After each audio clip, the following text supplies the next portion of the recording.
बिस्मिल्लाहिर्रहमानिर्रहीम। बेटा सबसे पहले आपने इस टॉपिक के अंदर पढ़ा कॉस्ट क्लासिफिकेशन, उसके बाद आपने बनाना सीखा मैन्युफैक्चरिंग अकाउंट कैसे बनता है, और अब थर्ड स्टेप में बेटा हम बनाना सीख रहे हैं कि यहाँ पे statement of profit and loss, जिसका पुराना नाम है इनकम स्टेटमेंट, वो कैसे बनाएंगे।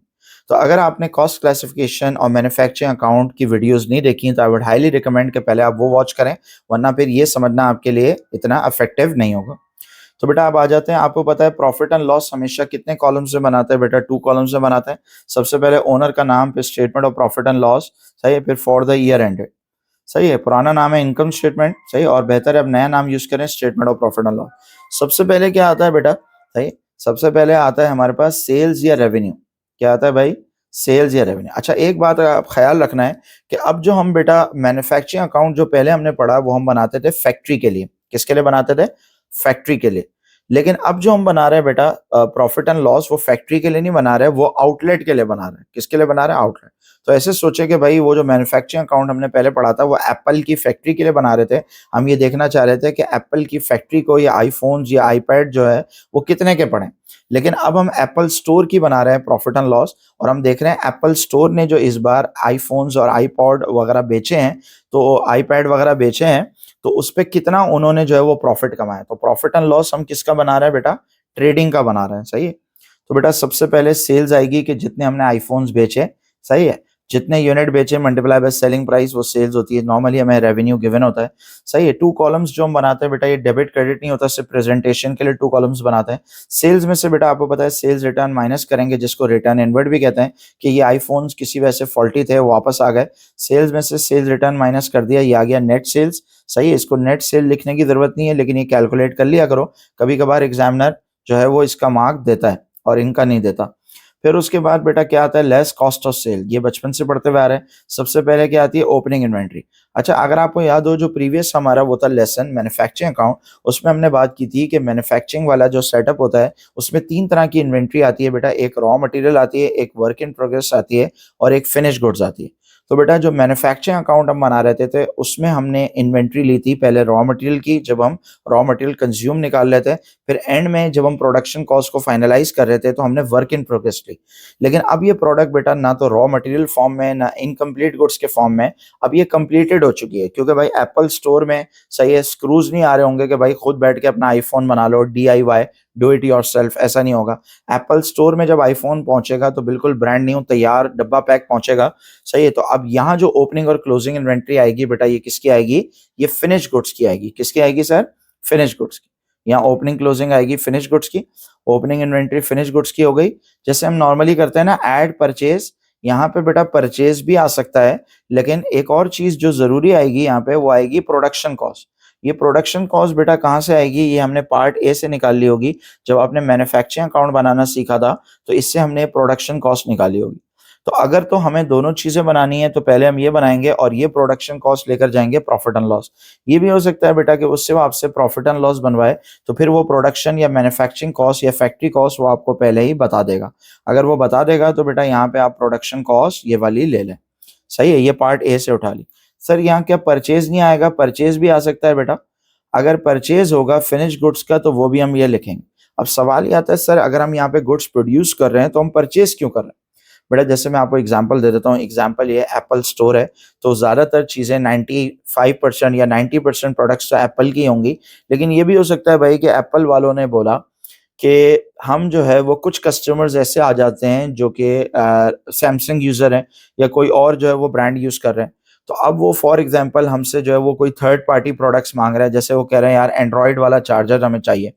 तो अब बजाय इसके कि भाई हम उनको बोलें कि यार ये सैमसंग का आपके पास फोन है, एक काम करें ये सामने जाएं और यहाँ पे सैमसंग स्टोर है वहां चले जाएं, सही है। तो हम ये नहीं करेंगे कि अपने कंपैरेटर के पास जो है वो कस्टमर को भेज दें, और पता चला कस्टमर आया था आईफोन लेने और हमने उसको जो है वो सैमसंग स्टोर भेज दिया और वहां पे उसको S24 अल्ट्रा पसंद आ गया, उसने वहां से ले लिया।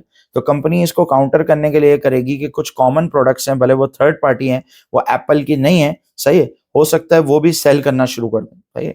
मुझे नहीं पता ये लोग कर रहे हैं नहीं कर रहे। पाकिस्तान में तो आपको पता है एप्पल स्टोर है नहीं, और ना ही मैं एप्पल यूजर हूं।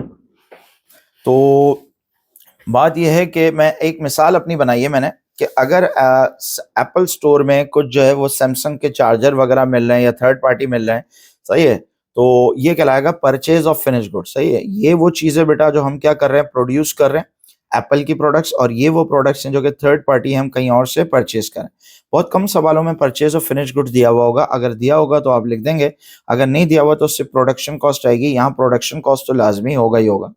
उसके बाद क्या है बेटा, क्लोजिंग इन्वेंट्री। बेटा जो गुड्स बच गई आउटलेट में, यहाँ फिनिश गुड्स की बात हो रही है, जो बेटा गुड्स बच गई वो कब बेचेंगे, वो अगले साल बेचेंगे। तो क्या आ जाएगा बेटा, कॉस्ट ऑफ सेल।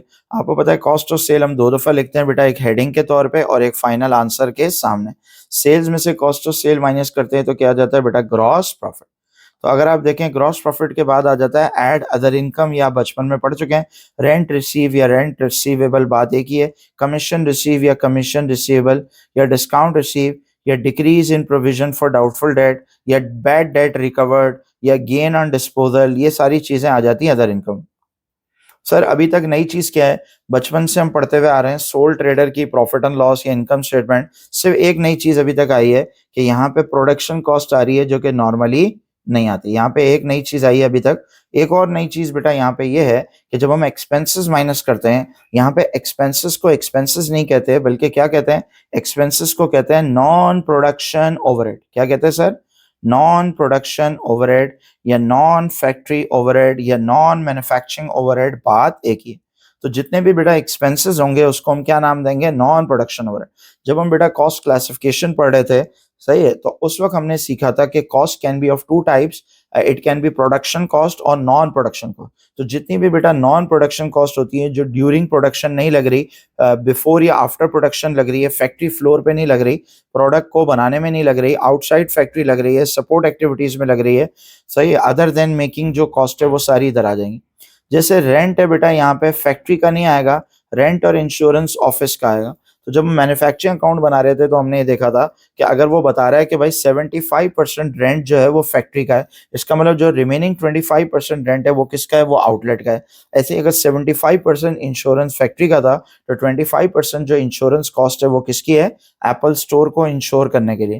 तो यहाँ पे बेटा सारी कॉस्ट आ रही है जो स्टोर में लग रही हैं, जैसे रेंट हो गया, इंश्योरेंस हो गया, एडमिन से रिलेटेड कॉस्ट आ गई, या हमारा जो अकाउंट्स डिपार्टमेंट है ऑफिस से रिलेटेड कॉस्ट आ गई, वो आ गई एडमिन ऑफिस वगैरह, सही है। सेलिंग कॉस्ट आ गई बेटा, प्रोडक्ट को बेचने के हवाले से एप्पल स्टोर का जो रेंट हो गया, एप्पल स्टोर में जो स्टाफ काम कर रहा है उसकी सैलरीज हो गई, या एडवर्टाइजिंग हो गई। हमने बात की थी बेटा फोन को बनाने में जितनी कॉस्ट लग रही है वो मैन्युफैक्चरिंग अकाउंट में, और लोगों को बनाना कि वो हमारा आईफोन खरीदें, वो क्या एडवर्टाइजिंग कॉस्ट वगैरह कहाँ आएगी, यहाँ पे आएगी नॉन प्रोडक्शन।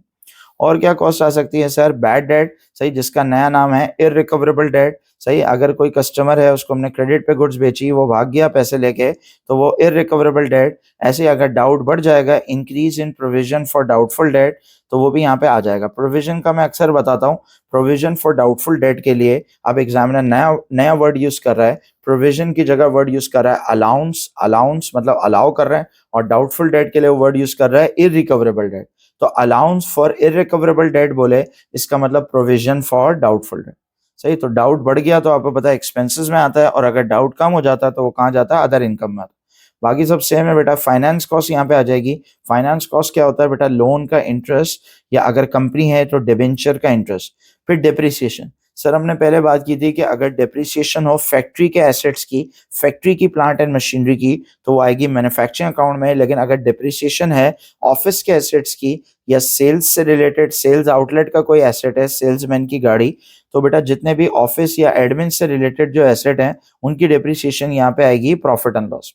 सही है जी, सारे बेटा नॉन प्रोडक्शन ओवरहेड को हमने ऐड कर लिया, और जो फाइनल आंसर आ जाएगा बेटा, अगर पॉजिटिव आ रहा है तो क्या लिखेंगे, प्रॉफिट फॉर द ईयर, और अगर नेगेटिव आ रहा होता तो क्या लिखते हैं बेटा, लॉस फॉर द ईयर। तो आई होप बेटा आपको प्रॉफिट एंड लॉस बनाना आ गई, बहुत आसान है। सही, क्या फर्क है एक बार रिपीट कर लें, सिर्फ दो फर्क है बेटा। एक तो ये है कि प्रोडक्शन कॉस्ट एक नई चीज आ रही है जो कि नॉर्मली सोल ट्रेडर के या पार्टनरशिप के अकाउंट्स में नहीं आती। सही, तो ये प्रोडक्शन कॉस्ट कहाँ से आएगी, ये मैन्युफैक्चरिंग अकाउंट से आएगी। या तो हम क्या करेंगे, पहले हमें दी हुई होगी, या तो हम क्या करेंगे, इसको कैलकुलेट कर लेंगे, या तो पहले से दी हुई होगी या हम उसको क्या कर लेंगे, कैलकुलेट कर लेंगे। और क्या चीज आती है बेटा इसके अंदर नई, और ये आती है कि यहाँ पे एक्सपेंसेस की जगह क्या लिखना है, नॉन प्रोडक्शन ओवरहेड, बाकी सब सेम। तो आई होप बेटा आपको मैन्युफैक्चरिंग प्रॉफिट एंड लॉस बनाना आ गया मैन्युफैक्चरिंग एनवायरनमेंट में।